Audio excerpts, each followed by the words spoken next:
आज नवरात्रीचा चौथा दिवस कुष्मांडा देवी।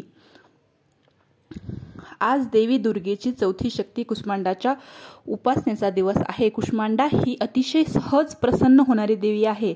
या रूपात देवीने लाल, पिवळे आणि हिरव्या रंगाचे वस्त्र परिधान केले आहे। त्यामुळे भक्तांनी तिच्या पूजेत लाल, पिवळे किंवा हिरव्या रंगाचे कपडे परिधान करावेत।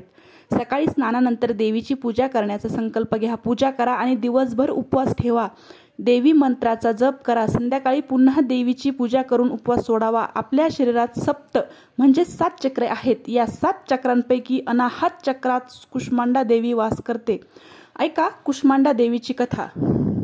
देवी कुष्मांडाचा अवतार तेव्हापासून आहे असे मानले जाते जेव्हा विश्वाची निर्मितीही झाली नव्हती। विश्वाच्या निर्मितीपूर्वी सर्वत्र अंधार होता। असे मानले जाते की देवीने संपूर्ण विश्वाची निर्मिती एका स्मित हास्याने केली होती। देवीला कुष्मांडा हे नाव पडले कारण तिने अंड म्हणजेच विश्व निर्माण केले।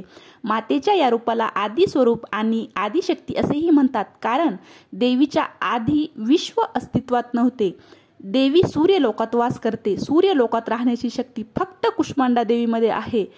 त्याच्या तेजाची तुलना कोणत्याही देवदेवतेशी होऊ शकत नाही। ज्यांना काही नवीन काम सुरू करायचे आहे, जीवनात सुख, शांती आणि यश मिळवायचे आहे, त्यांनी देवीच्या या रूपाची पूजा करावी।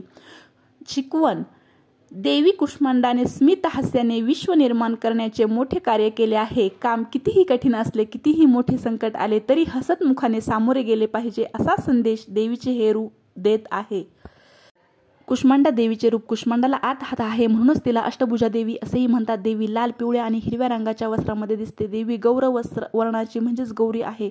त्यांचा रंग चांदीसारखा तेजस्वी आहे। माता कुष्मांडाचे वाहन सिंह आहे। देवीच्या 8 हातात कमंडलू, धनुष्य, बाण, कमळ, अमृतपात्र, चक्र, जपमाळ आणि गदा आहे। देवीला भोपळा खूप आवडतो, त्यामुळे देवीला भोपळ्याचे पेढे अर्पण करावेत।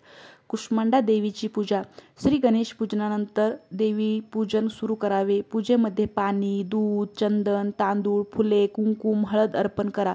तुपाचा दिवा लावून उदबत्ती लावावी। शुद्ध तुपाचा मालपुवा, भोपळ्याचा पेढा आणि हंगामी फळे अर्पण करावी। आरती करावी। देवी कुष्मांडा आपल्या जीवनात सुख, समृद्धी, ऐश्वर्य घेऊन येईल। नक्कीच मातेच्या चरणी प्रार्थना करते। ओम श्री दुर्गाय नमः। श्री स्वामी समर्थ।